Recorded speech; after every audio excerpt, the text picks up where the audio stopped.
जय श्री राम, जय माता दी। तो आज का विषय जो है ये हमारे पास एक कुंडली आई है और इस कुंडली के माध्यम से, क्योंकि इस जातक का प्रश्न है कि जीवन में हमारे धन कब आएगा और जीवन में धन कैसे रहेगा। तो ज्योतिष शास्त्र में हमारे बृहत पाराशर होरा शास्त्र में एक नियम है, इंदु लगन के द्वारा पता लगाया जाता है कि जातक को जीवन में कितना धन प्राप्त होगा। इंदु लगन से वैसे बहुत कुछ देखा जाता है, जैसे ये जन्म लगन है, उस जातक का जन्म लगन है ये। लेकिन वो जो इंदु लगन है, इंदु लगन से भी बहुत कुछ जानकारी प्राप्त की जाती है, और खास करके धन के बारे में कि जातक के पास कितना धन होगा। तो ये रही इनकी जन्म कुंडली। जन्म इनका 27/11/1980 9 बजे रात का जन्म है। जन्म स्थान दिल्ली है। तो इंदु लगन के माध्यम से आओ हम जानते हैं कि इनके पास धन कितना होगा, धन कहां से प्राप्त होगा। तो सबसे पहले इंदु लगन बनाने के लिए हमें कुछ नियम की आवश्यकता होती है। वो नियम क्या है? जैसे कुंडली में 9 ग्रह हैं।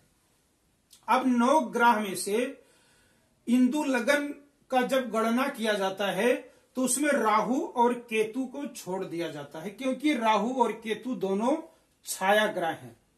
बाकी 7 ग्रहों का जो कला है, जैसे सूर्य को 30 कला दिया गया है, चंद्रमा को 16 कला, मंगल को 6 कला, बुध को 8 कला, गुरु को 10 कला, शुक्र 12 कला, शनि को 1 कला है। तो अब इंदु लगन बनाने के लिए ये तो पहली जानकारी रही कि इन कलाओं के बारे में आपको जानकारी होना बहुत जरूरी है। अब इसके बाद में इंदु लगन, इंदु का दूसरा पर्यायवाची शब्द है चंद्रमा कहते हैं। तो इसमें है कि आप लगन से 9वां स्थान तक गिनती कीजिए और उसके बाद में चंद्रमा से भी 9वें भाव तक गिनती कीजिए। तो ये लगन जो है कर्क लगन की कुंडली है और चंद्रमा भी लगन में ही विराजमान है। तो यहां पर गिनती केवल एक बार ही होनी है। तो हमने लगन से गिनती किया, जैसे यहां से शुरू होगी गिनती। तो 1 2 3 4 5 6 7 8 9। अब मीन राशि आई यहां पर, 9वें स्थान पर मीन राशि है। तो मीन राशि के स्वामी कौन है? गुरु बृहस्पति देव। तो बृहस्पति देव को कितना कला मिला हुआ है? 10। तो अब क्या करना है? अगर चंद्रमा कहीं इस स्थान पर होते तो चंद्रमा की भी गिनती 9 स्थान तक गिनती होती, लेकिन लगन और राशि दोनों एक ही है। तो अब ये आसान हो गया आपको। लेकिन अगर राशि तुला होती, जैसे मान लो, तो यहां से 9 स्थान गिनती होता। तो 1 2 3 4 5 6 7 8 9। अब 9वें स्थान पर मिथुन राशि है। तो मिथुन के मालिक बुध हैं। बुध को कितना कला मिला है? 8। तो 8 और 10 18। 18 को अब हमें 12 से भाग करना पड़ेगा, क्योंकि ये 12 भाव होते हैं। अब 12 से अगर ज्यादा आता है तो हमें 12 से तकसीम करना पड़ेगा, भाग देना पड़ेगा। तो भाग देने के बाद जो शेष बचता वो हम चंद्रमा से गिनती करते। लेकिन यहां पर इसकी जरूरत नहीं है आपको। क्यों नहीं है? क्योंकि लगन वही है और चंद्रमा भी वहीं पर विराजमान है। तो 9वां घर बना बृहस्पति का, मीन राशि। तो मीन के स्वामी बृहस्पति हैं, ये 10 लिखा है। अब चंद्रमा से 10 घर गिनती करना है, 10 भाव। तो 1 2 3 4 5 6 7 8 9 10। अब इसके मतलब कि इस जातक का जो इंदु लगन है वो है मेष। तो यहां पर हमने ये मेष लगन भर दिए हैं। एक चीज और ध्यान रखना, ग्रहों में कोई बदलाव नहीं होगा। जिस राशि में जो ग्रह बैठे हैं उसी राशि में उन ग्रहों को भी लिखना है। तो ये इंदु लगन बन गया मेष, वृक, मिथुन, कर्क, सिंह, कन्या, तुला, वृश्चिक, धनु, मकर, कुंभ, मीन। अब यहां पर देखिए तुला राशि में बुध और शुक्र,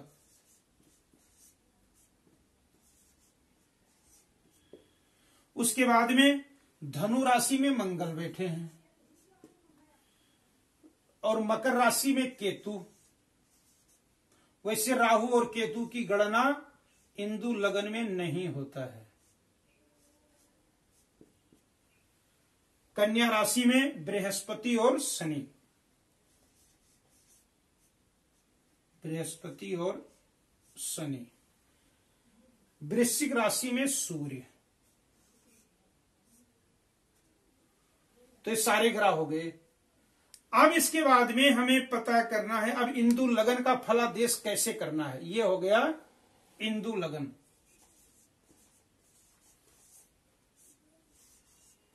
इंदु लगन के द्वारा ये जानकारी किया जाता है कि जातक के पास कितना धन होगा, धन कारोबार से आएगा कि वो धन ये नौकरी जातक करेगा या कहीं से इसे धन मिलेगा। ये विशेष जानकारी हमें इस इंदु लगन से प्राप्त होती है। तो सबसे पहले इंदु लगन मेष लगन की कुंडली बनी है। अब मेष का मालिक देखो कहां है, तो मेष के मालिक मंगल हैं। मंगल कहां बैठे हैं, त्रिकोण भाव में। तो ये सबसे पहले पता चलता है कि जातक अपने पराक्रम के द्वारा जीवन में धन अर्जित करेगा। मेष का मालिक त्रिकोण में बैठा है, भाग्य भाव में। अब इंदु लगन में एक नियम और है कि इंदु लगन को जितने भी शुभ ग्रह देखेंगे जातक उतना ही बड़ा धनवान होगा। जितने भी शुभ ग्रह, अब क्रूर ग्रह होते हैं शनि, मंगल और सूर्य। तो वैसे अगर उच्च के क्रूर ग्रह भी अगर हैं तो भी जातक बहुत धनवान होता है। लेकिन अगर शुभ ग्रह देख रहे हैं तो ऐसा जातक जीवन में करोड़पति, चाहे वो गरीब घर में क्यों ना ही जन्म लिया हो, लेकिन वो जीवन में बहुत अत्यधिक धन प्राप्त करता है। अब इस जातक की कुंडली का हम बात करते हैं कि ये जातक के जीवन में कितना धन होगा। तो सबसे पहले, क्योंकि राहु केतु की गणना होनी नहीं है, तो चंद्रमा चतुर्थ स्थान कर्क राशि का स्वयं अपने घर में बैठा हुआ है। तो जातक को जीवन में कोठी, गाड़ी, नौकर चाकर का विशेष सुख प्राप्त होगा। अब दूसरा भाव जो है वृक्ष राशि, वृक्ष के स्वामी कौन है, शुक्र। तो धन के मालिक कहां बैठ गए, मालव्य योग बना करके तुला राशि में शुक्र अपने घर में विराजमान है।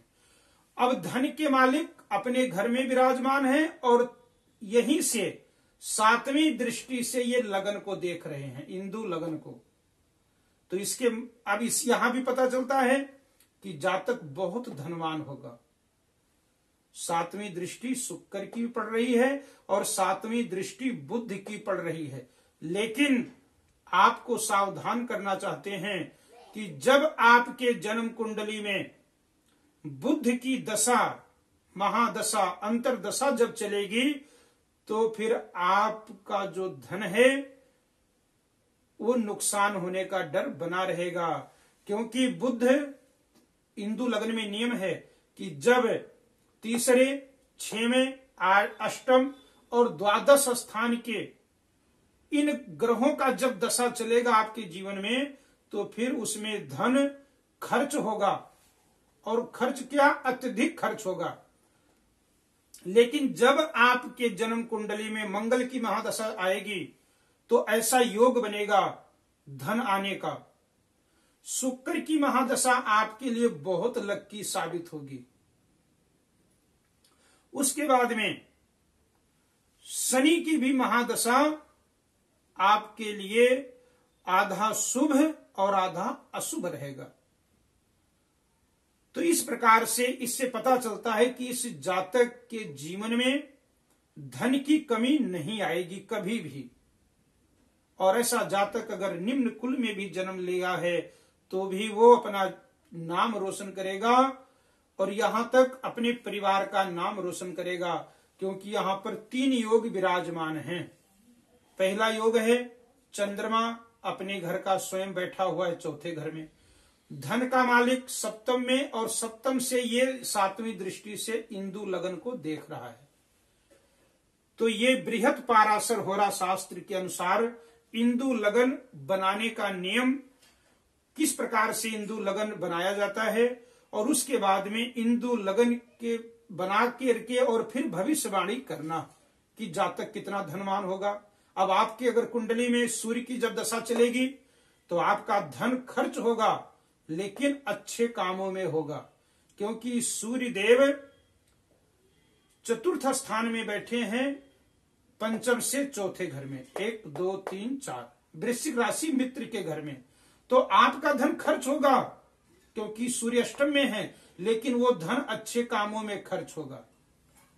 जब बृहस्पति की दशा चलेगी आपके ऊपर तो बृहस्पति की आधी महादशा आपके लिए बहुत शुभ होगी, क्योंकि धनु राशि नवम स्थान में बनता है त्रिकोण में।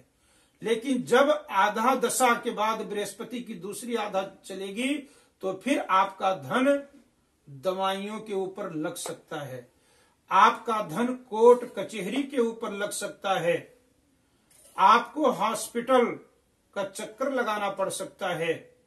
तो ये रहा इंदु लगन की जानकारी। कल आपको बताएंगे कि जो 12 राशियां हैं, 12 राशियों को किस प्रकार से देखा जाता है, राशि का प्रभाव मनुष्य के जीवन पे कितना प्रभाव डालता है, ये आपको कल बताएंगे। जय श्री राम, जय माता दी।